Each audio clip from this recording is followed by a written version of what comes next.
저희가 이 주일 오전에 사도행전의 말씀들을 계속 함께 나누고 있습니다. 사도 바울이 에베소에서 오랜 시간 동안 사역을 하다가 그 지역에서 소동이 일어났어요. 그러면서 떠날 수밖에 없었고, 그러면서 예루살렘을 직접 가지 않고 이제 그리스 지역으로 넘어가서 거기에서 그동안에 세웠던 교회들을 쭉 둘러보면서 이제 배를 타고 예루살렘을 향해서 가려고 했습니다. 그런데 바울이 배를 타면 배 위에서 바울을 죽이려고 하는 사람들이 있다는 소식을 듣게 되고, 그래서 이 바울은 배를 타지 않고 육로로 엄청난 긴 거리를 이제 걸어서 예루살렘에 가게 됩니다. 바닷길로 가면 훨씬 빨리 갈 수 있었는데 걸어서 힘들게 간다는 것 쉽지 않았지만, 그러한 시간들을 통해서 그 바울과 일행들에게 주시는 많은 유익들이 있었습니다. 그래서 그는 누가와 함께 다시 만나서 동역할 수 있었고, 디모데나 수많은 믿음의 동역자들과 함께 그 긴 거리를 걸어가면서 제자 훈련, 예수님 이야기, 목회의 이야기, 많은 것들을 함께 나눌 수가 있었습니다.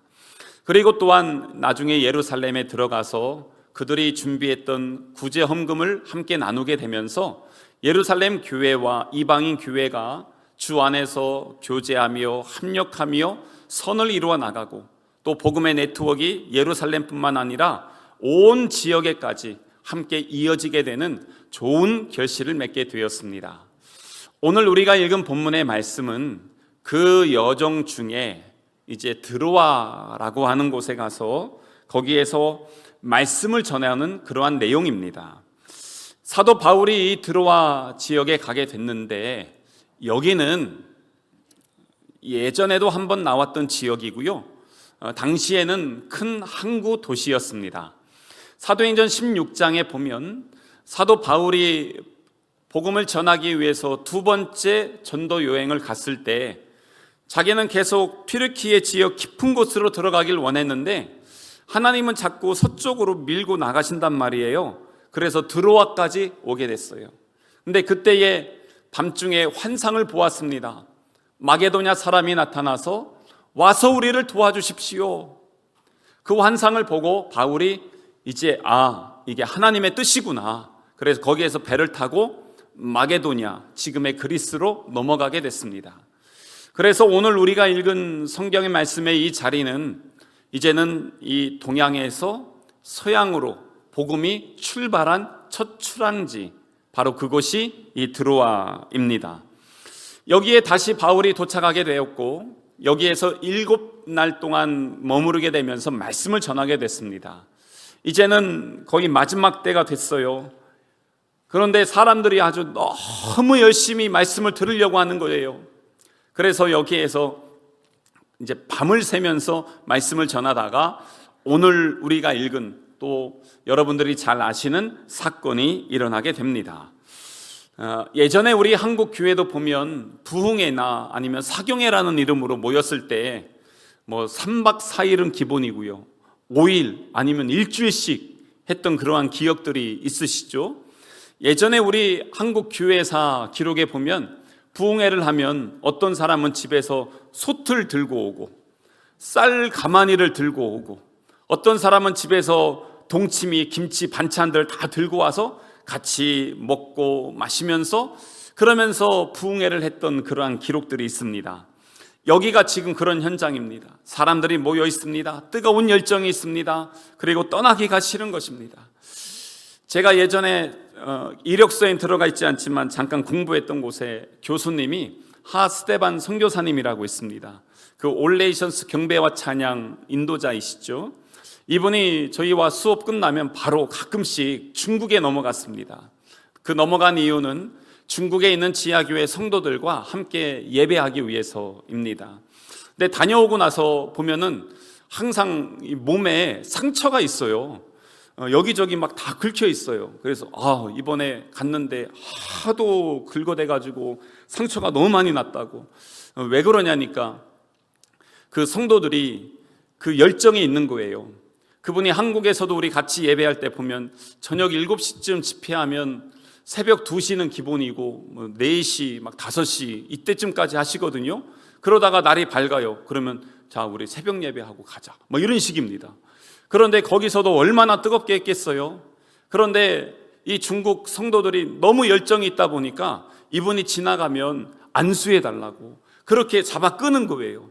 잡아 끄는데 그냥 끄는 게 아니라 너무 간절히 끌다 보니까 여기 손톱으로 다 긁혀져서 여기가 빨갛게 다 몸에 그렇게 상처를 입고 오시는 겁니다. 그만큼 열정이 있었습니다. 한국 교회가 그런 열정이 있었을 때 많이 부흥했었죠. 오늘 이 현장이 바로 그러한 자리였습니다. 그런데 이때 보면 7절에 그 주간의 첫날에 우리가 떡을 떼려 하여 모였다라고 돼 있어요. 이 주간의 첫날이 언제일까요? 이때가 주일입니다. 주간의 첫날이 주일 저녁입니다. 성경에서 나올 때 보통 우리가 주일 오전에 예배하죠. 근데 우리의 시간 개념과 유대인의 시간 개념이 달라요. 창세기 1장에 보면은 반복해서 나오는 게 있는데 저녁이 되고 아침이 되니라고 나와 있습니다. 그게 뭐냐면 우리는 하루의 시작이 아침으로 생각하지만 그들의 하루의 시작은 해질 저녁이에요. 그래서 오늘 여기에서 그들이 모였던 이 시간은 바로 이제 저녁 시간, 하루의 시간이고, 그리고 보통 안식일은 언제냐면 우리 시간으로 금요일 저녁부터 토요일 저녁까지인데 그 사람들의 시간으로는 토요일이에요. 그게. 그런데 그거는 뭐냐면 구약 율법에서 얘기하는 안식일인데요. 지금 오늘 우리가 읽은 본문의 말씀은 주일이에요. 그러니까 뭐냐면 이 초대 교회가 율법 과거에 매여 있지 않고 예수님의 부활을 기념하면서 이제는 주일에 모였구나라고 하는 첫 기록이 나온 곳이 바로 오늘 이 20장 7절에 있는 말씀입니다. 그래서 이 사람들이 여기에서 이 밤에 모이는데 주로 왜 그랬냐면 다 대부분의 성도들이 노예나 아니면은 하층 노동자들이 많이 있었습니다. 그래서 낮에는 일을 해야 됩니다. 시간을 낼 수가 없었습니다. 그래서 저녁에 모이는 거예요. 그리고 이 저녁에 모여서 떡을 떼며 함께 했다고 하는데 이거는 성찬식을 하는 것입니다. 예수님의 살과 피를 함께 나누죠. 그러면서 예수님이 주신 말씀을 복음을 듣는 시간, 그게 바로 이 귀한 시간이었던 것입니다. 그래서 이 시간은요 너무나 은혜로운 자리였습니다. 함께 모여서 그 힘들고 어려운 시절에 예수님을 기억하고 예수님의 살과 피를 나누면서 다시 한번 믿음으로 살기를 결단하는 그러한 부흥의 시간이었습니다. 그런데 이때 우리가 잘 알듯이 문제가 생겼어요. 그게 뭐냐면 유두고가 3층에서 떨어졌습니다. 그리고 죽었습니다. 이것 때문에 아주 큰 문제가 일어났습니다. 여러분들 잘 아시죠? 근데 이 유두고라는 이름의 뜻이 뭐냐면 복된 자, 행운아 이런 뜻입니다. 옛날에 우리 집에서 키운 개 이름이 복실이었는데 그래서 이 유두고 하면은 뭐냐면 우리 복댕이 이런 뜻입니다. 근데 당시에 흔한 이름이었어요. 근데 이 유두고가 아주 예배의 자리니까 복된 자리 왔잖아요. 얼마나 좋은 자리입니까? 말씀이 있는 자리, 복된 자리에 복된 사람이 앉아 있는데 그가 앉아 있는 자리가 어디냐? 저 3층 창문에 걸터서 앉아 있는 것입니다. 근데 왜 하필 창문에 앉아 있었을까? 당시 전기 없었잖아요. 그래서 이 호롱 뿌리든 횃 뿌리든 들고 있어야 될 거 아니겠어요? 사람들이 많이 있으니까 불을 다 켜놨습니다. 그러면 불과 함께 열기도 뜨거워지고 그리고 연기가 나오면서 산소가 부족해집니다. 그러니까 졸음이 오잖아요. 하루 종일 일하고 왔는데 얼마나 졸립고 피곤하겠어요. 그러니까 좀 신선한 공기가 있는 데로 좀 가자. 그러면서 올라간 데가 3층. 그리고 거기에서 앉아 있는데 그러다 보니까 이 시간이 오래 지나서 새벽까지 가다 보니까 피곤하니까 졸립죠. 그러니까 한참 여기서 졸고 있는 것입니다. 근데 이것을 한번 우리의 신앙과 한번 적용해 봐도 좋을 것 같아요. 창가에 앉아 있는데 거기가 어디냐면 밖과 안에 경계선인 거예요. 신앙도 보면요 이렇게 경계선에 걸쳐 있을 수가 있습니다. 들어올 때 확실히 안에 들어오면 우리는 좋겠다 하지만 아니요, 저는 여기가 좋습니다. 이만큼이면 괜찮습니다 하면서 이렇게 걸터 앉아 있는 것입니다. 예배 때도 그래요. 더 깊은 데로 나오는 것이 아니라 주님 요만큼까지, 여기까지 이렇게 합니다. 그런 분들 예배하면 보면요, 이렇게 자리에 앉아 있는데 혹시 그러진 않습니까? 예배 후에 뭐 먹지? 예배 후에 하면서 조금 있으면요, 이제 뭐 하냐면 주보 오타 찾습니다. 이러면서 오늘도 보니까 오타 하나네 막 이러면서 제가 찾았어요 아까. 그러면서 막 이렇게 본단 말이죠. 이러니까 늘 신앙의 경계선에 있는 거예요. 예배도 그런데 관계도 그래요. 그래서 우리가 목장 모임이든 무슨 모임을 하는데 저는요 거기까지는 아니에요. 여기까지만 하겠습니다. 막 이러면서 이제 항상 이 창가에 경계에 있는 것입니다. 뭐 그런다고 해서 뭐 잘못된 거냐? 저는 그렇게 보지는 않습니다. 왜냐하면 그래도 왔잖아요. 아예 밖에 있는 건 아니잖아요. 여러분들 처음 신앙생활하는데 교회 처음 오자마자 맨 앞자리에 앉아서 다음 날부터 막 새벽 예배하고 막 헌신하고 다 하셨습니까? 그런 사람 거의 없습니다. 그냥 처음에는 저기 멀리 있다가 어느 순간에 말씀을 듣는데 그게 귀에 들리는 거예요. 그러면서 마음이 열리고 더 나오게 되잖아요. 지금 유두고는 그쪽 자리에 그렇게 있어요. 근데 또 하나의 표현이 있습니다. 뭐냐면 3층에 그냥 잘 앉아 있는 게 아니라 걸터 앉아 있는 거예요. 그러니까 이게 위험한 거죠. 완전히 앉지도 않고 완전히 서지도 않은, 하여튼 애매하게 지금 앉아 있는 것입니다. 그러니까 이게 걸터 앉으면 약간 그게 좀 애매할 수 있어요. 그래서 이게 이래요. 말씀은 듣긴 듣는데 그런데 순종하진 않아요. 이해는 해요. 말씀은 들었어요. 알아요. 지식으로는 알지만 그것이 내 삶이 되고 순종으로 가지 않는 약간 그 경계선이 있잖아요. 이런 분들이 나중에 어떻게 되냐면 예배를 하다가 보면 이렇게 졸려요. 저기 유럽에 갔더니 교회가 냉난방을 안 한대요. 그래서 왜 안 하냐? 우리는 냉난방 안 하면 예배 안 올 거다. 막 이랬어요. 그랬더니 아예 냉난방을 안 하는 이유가 교회가 문화재이기 때문에 냉난방하면서 온도가 자꾸 변하면 그러면은 이게 빨리 건물이 노후화되기 때문에 절대 냉난방하지 않습니다. 그러더라고요. 그렇구나. 근데 만약에 여기 오늘 난방 안 했으면 어떨까요? 여러분 예배 하실만 하겠어요? 예배 끝날 때 나가면서도 추워요. 어떤 날은 막 더워요. 막 이래요. 항상 그러시는데 어떻겠습니까? 근데 조는 신앙은 어떨까요? 깊이 졸아요. 근데 졸 때 보면요, 한순간에 확 졸아요? 아니면 서서히 졸아요? 서서히 졸아요. 저는 꼭 그렇더라고요. 졸음이 갑자기 오지 않아요. 먼저는 집중력이 흐트러져요. 분명히 눈은 떴는데 귀는 서서히 닫혀져요. 그러면서 들리진 않아요. 그러다가 생각이 이제 다른 데로 가요. 그 카톡 할 때 보면은 말풍선 막 뜨잖아요. 그것처럼 이제 하나씩 막 떠요. 이번 주에 뭐 하지? 2월 달엔 어떻게 하지? 내일, 일주일, 월요일 출근하기 싫은데 막 이러면서 막 이것저것 다 떠요. 그런데 세상에서 제일 무거운 게 눈꺼풀이라면서요. 이놈이 왜 그렇게 또 무거워요? 잠기면 뜨려고 하는데 그렇게 뜨기가 힘들어져요. 그러다가 보니까 깊이 잠들어 버렸어요. 이제 여기서 이제 문제가 됩니다. 영적 무감각도 그래요. 말씀이 한순간에 신앙이 딱 끊어지는 게 아니에요. 서서히 메말라요. 처음에 말씀 들을 때요, 찔림이 있었거든요. 그런데 나중에는 그 말씀이 계속 듣는데 전혀 찔림이 없어요. 잠이 들기 시작하면 그래요.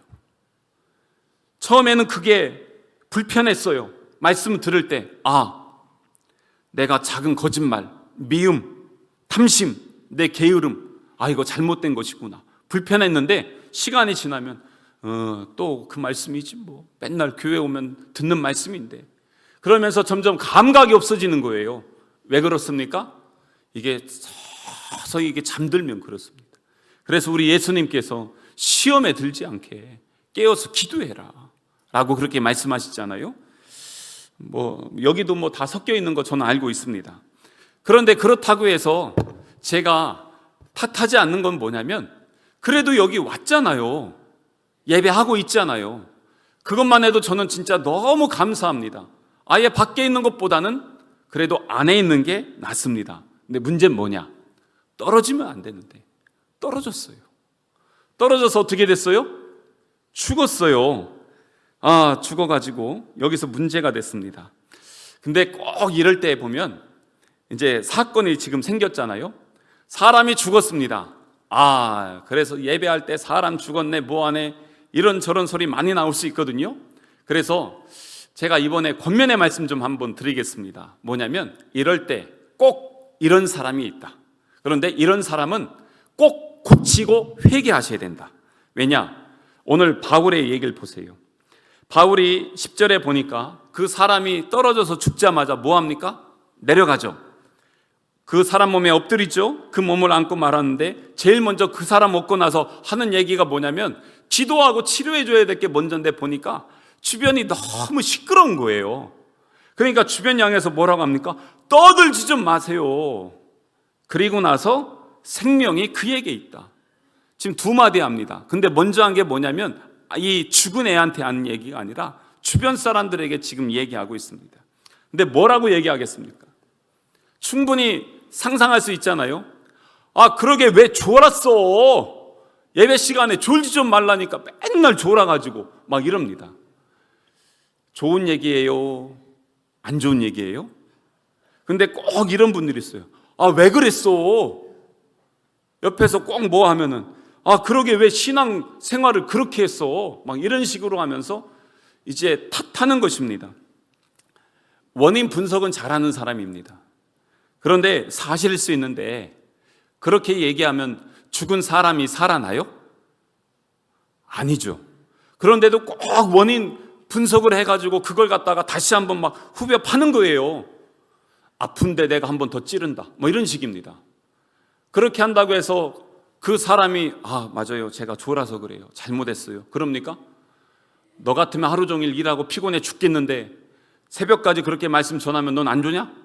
이러면서 이제 서로 싸우자고 해봐요. 그럼 그때부터 문제 되는 것입니다. 근데 또 이런 사람들이 있습니다. 아이고, 예배 때 사람 죽었대야 이럽니다.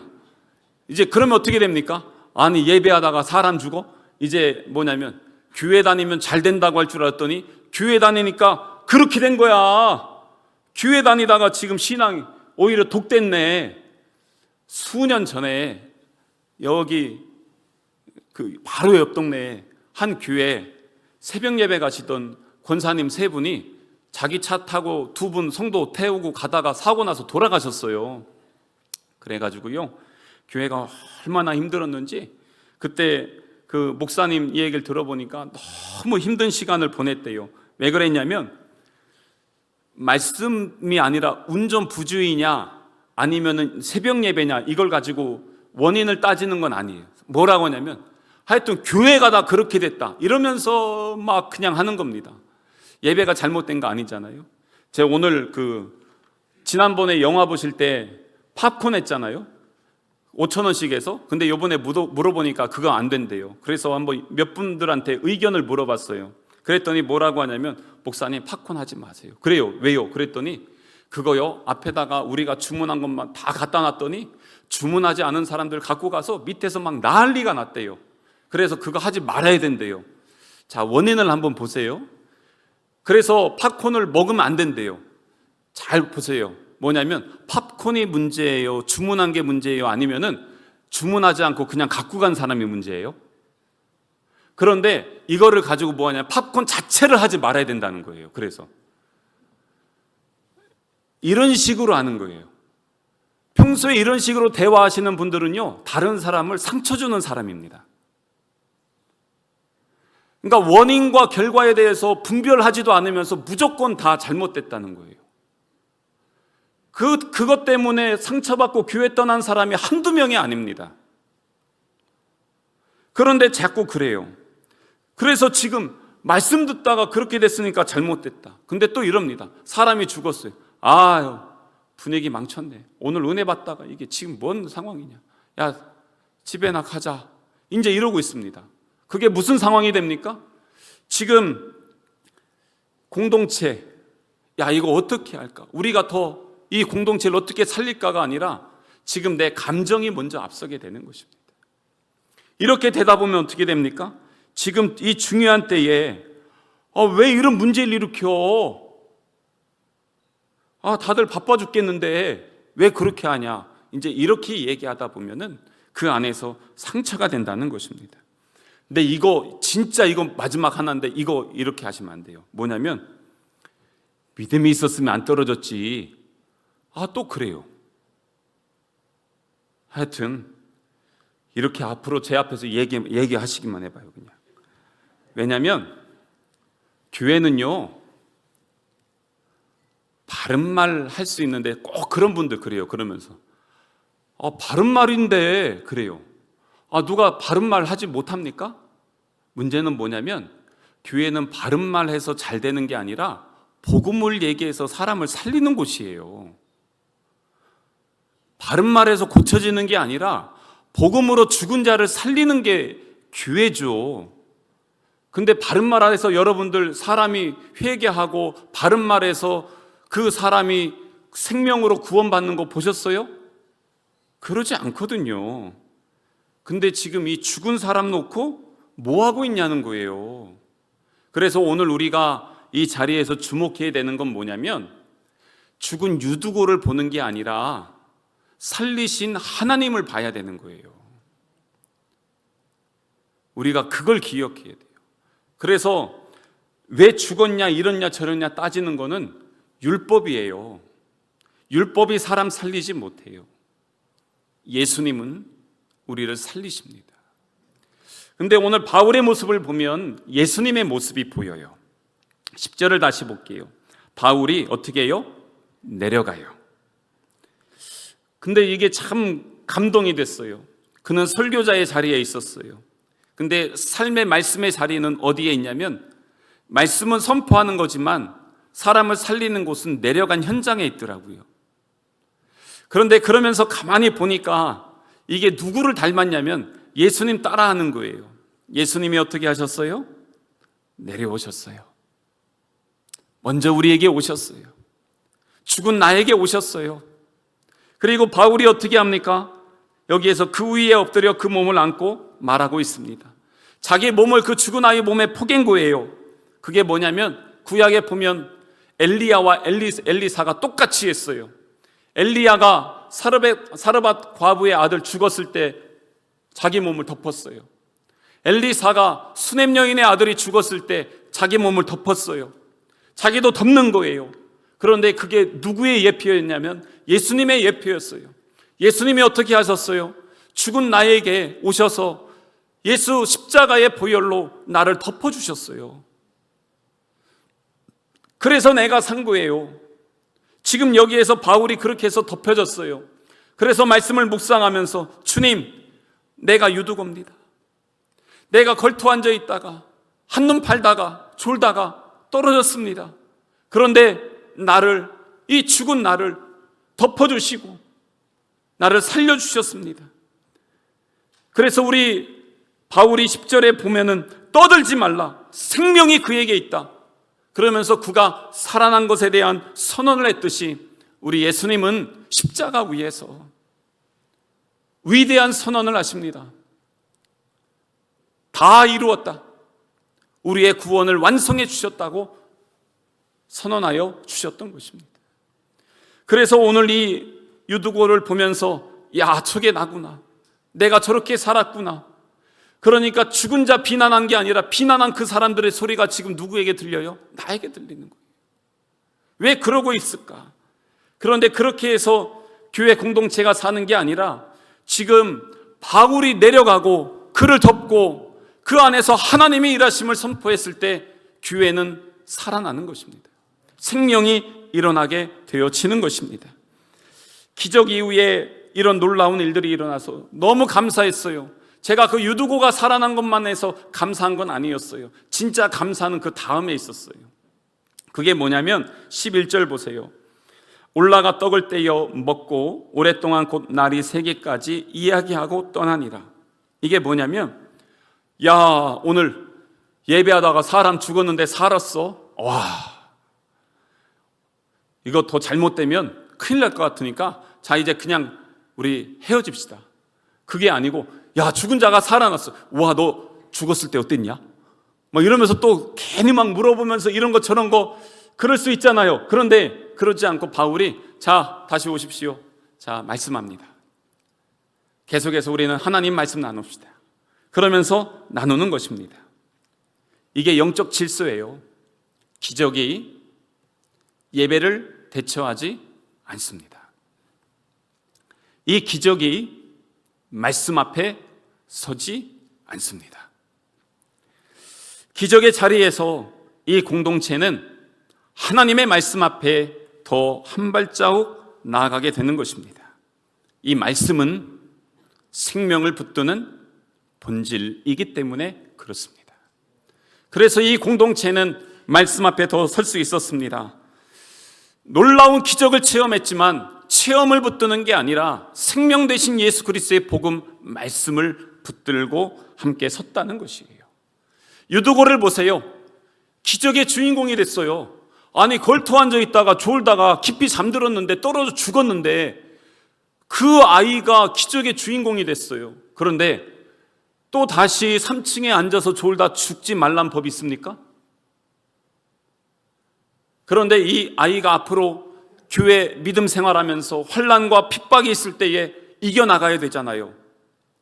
체험은 한 번이지만 주님 부르시는 그날까지 신앙생활해야 되는데 그것을 이겨나갈 힘이 무엇입니까? 말씀이에요. 그래서 바울은 다시 성도들을 모아서 말씀의 자리로 서는 것입니다. 저는 이게 너무 좋았어요. 제가 예전에 아까 그 공부할 때 이야기 잠깐 더 말씀드리면, 이제 음악을 하는 과정이었기 때문에 뮤지션들을 초대를 했습니다. 근데 한국이 아니라 미국에 있는 세계적인 뮤지션들을 초대를 했습니다. 당시 우리 한국 교회에서 한 80% 이상 불렀던 그 호산나의 찬양이 있어요. 그쪽 그룹의 찬양들이 있는데 거기에서 모든 음악을 디렉팅했던 미국에서 제일 큰 교회의 총음악 감독이신 분이 오셨어요. 돈모엔이라고 해서 그분이 오셨고, 그 다음에 그분이 신디를 치셨어요. 그리고 기타를 치시는 분은 켄 그리피 주니어라고 해서 이분은 마돈나나 마이클 잭슨이 앨범 할 때 항상 참여하시는 분이었어요. 근데 베이스 치시는 분이 아브라함 라보리엘이라고 하는데 이분은 전 세계에서 세 번째 안에 드는 베이스 연주자. 그래서 자기 아들이 버클리 음대를 다니는데 아들 만나러 버클리 음대를 가면은 버클리 음대에서 신적인 존재로 인정받아서 길을 걸어가질 못했어요. 사인을 해주느라고. 그 정도로 대단하신 분이에요. 그런데 그날도 보니까 연대 대강당에 꽉 차게 왔어요. 사람들이 엄청나게 왔어요. 우리 집회가 끝났습니다. 그리고 나서 그 사람들이 사인 받으려고 줄 서 있는 거예요. 왜냐하면 이분들한테 기타에다가 사인을 받으면 기타 값이 뛰어요. 몇 배로. 그분 사인 하나로. 그러니까 사람들이 새 기타를 들고 와서 사인 받으려고 줄 서 있어요. 기타를 들고. 근데 이 아브라함 라보리엘이 우리를 다 부르더니 일로 와. 저 무대 뒤쪽으로 우리를 데리고 가요. 뭐라고 하냐면, 자, 이제 진짜 예배하자. 사람들에게 보이는 예배가 아니라 하나님 앞에 예배하자. 그러면서 그 자리에서 더 깊은 예배로 인도하시는 거예요. 제가 그때 깜짝 놀랐어요. 왜냐하면 제가 캠프 사역을 7년 이상 하면서 우리나라에 있는 CCM 가수들 다 만났거든요. 팀들. 그랬는데 그렇게 하시는 분들 한 번도 못 만났어요. 그래서 충격받았어요. 아, 이러기 때문에 세계적인 예배 인도자들이구나. 그렇게 연주를 잘해서 세계에서 최고의 가수들이 줄 서서 반주해달라고 하는데도 그들이 예배자로 설 수 있었던 이유가 바로 이것이었구나. 제가 정말 그때 놀랐어요. 근데 바울이 지금 그러는 거예요. 사람이 죽었다 살아났는데 이 기적인데, 그러면 바울이 지금 기도하니까 사람 살아났다, 와, 지금 그러고 있을 거 아니겠어요? 근데 그거 전혀 신경 쓰지 않아요. 그게 중요한 게 아니라 뭐가 중요하냐면 그들에게 말씀을 주는 거, 복음으로 살게 하는 거, 믿음으로 환난과 시험과 어려움을 이겨나가는 거, 이게 더 중요하다는 거예요. 그래서 지금 그것을 함께 나누는 것입니다. 이것이 밤새도록 계속 이어지는 거예요. 교회는 한 번의 기적으로 사는 거 아니에요. 제가 어느 유튜브 영상을 보니까 어느 아이가 그래요. 하나님, 저에게 기적을 주세요. 그러면서 1, 2, 3 하니까 뒤에서 번개가 빵 치는 거예요. 그러니까 자기도 해놓고 놀라가지고 와 하면서 막 뛰어가더라고요. 근데 그게 평생에 몇 번 있을까요? 어쩌다 한 번 진짜 친 건데 자기가 시간 어떻게 잘 맞아서 딱 한 번 된 거죠. 근데 그거 가지고 평생 신앙생활 할 수 있겠어요? 그러지 않아요. 때로는 지루하고 때로는 이해 못하겠지만 오늘 나에게 주시는 하나님 말씀, 그거 하나하나 매일매일 이러한 반복을 통해서 주님의 몸된 교회는 지금까지 세워진 것입니다. 그래서 우리는 말씀을 붙잡고 말씀 안에 거해야 되는 것입니다. 이러한 놀라운 은혜를 경험하고 나서 12절의 말씀에 보면 사람들이 살아난 청년을 데리고 가서 적지 않게 위로를 받았다. 여기에서 무슨 위로일까요? 청년 데리고 가서 야, 너 큰일 날 뻔했어. 앞으로는 졸지 마. 왜 졸았냐?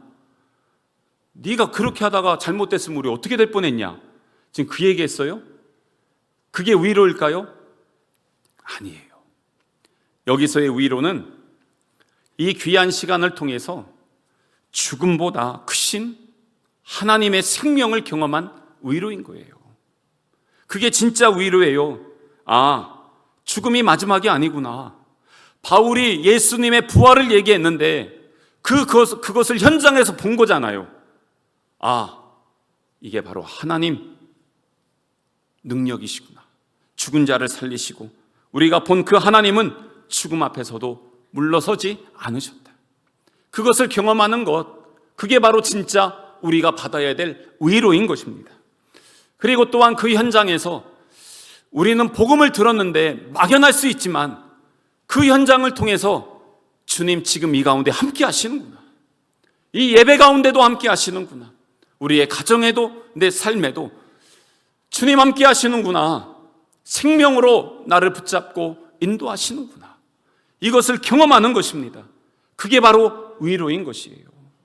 게다가 또한 이것을 통해서 바울이 전하는 복음이 이게 정말 진짜구나. 거기에 새 가족도 왔을 거 아니에요? 무슨 얘기하는지 들어보려고 왔던 사람도 있을 거 아니에요? 근데 그 현장을 보면서 시험 들 수 있었는데, 아, 저게 진짜 복음이고 진리이구나. 나도 믿음으로 살아야 되겠다. 그러면서 이 공동체는 그 자리에서 다시 한번 깨닫습니다. 복음은 한 사람도 포기하지 않는 하나님의 사랑의 손길이구나. 그 죽은 한 영혼을 향해서 내려가서 엎어져서 하나님 앞에 기도하고 살아나는 그 역사를 통해서 교회가 존재하는 이유가 그것이구나. 저 사람 한 사람 떨어지는 것, 그것 가지고 잘 나갔네 뭐 했네 이런 것이 아니라 그 한 영혼을 향해서 아파하면서 하나님 앞에 구하는 것, 그 한 영혼 때문에 내려오신 예수님의 사랑으로 그를 위해서 기도하는 것, 그게 바로 교회 존재 이유이구나. 그러면 이 사람들 어떻습니까? 나중에 자기들도 그럴 거예요. 쟤만 떨어진 게 아니라 나도 떨어질 수 있어. 근데 내가 만약 떨어져도 주님 그 자리까지 내려와 주셔서 나를 살리실 거야. 그 믿음이 있는 거예요. 그게 위로예요. 그냥 인간적으로 뭐 이렇게 해서 그래, 당신 얘기 들으니까 내가 조금 위로받은 것 같아요. 이거는 그냥 기적 잠깐 경험했다 지나가는 것처럼 별거 아닙니다. 진짜 위로는 주님이 우리에게 주시는 거예요. 이러한 위로를 받으면 이 사람들 어떻습니까? 예배가 얼마나 깊은 하나님의 은혜의 통로인지 알게 되고 예배를 사모하며 믿음으로 서게 되는 것이에요. 그래서 이 사람들이 위로를 받는 거예요. 이러한 위로가 오늘 이 자리에 함께 예배하는 우리 모든 성남 가족들에게도 늘 함께하여 주시기를 주님의 이름으로 축복합니다. 사랑하는 성도 여러분, 금방 말씀드린 것처럼 저도 떨어질 수 있고 여러분도 떨어질 수 있어요.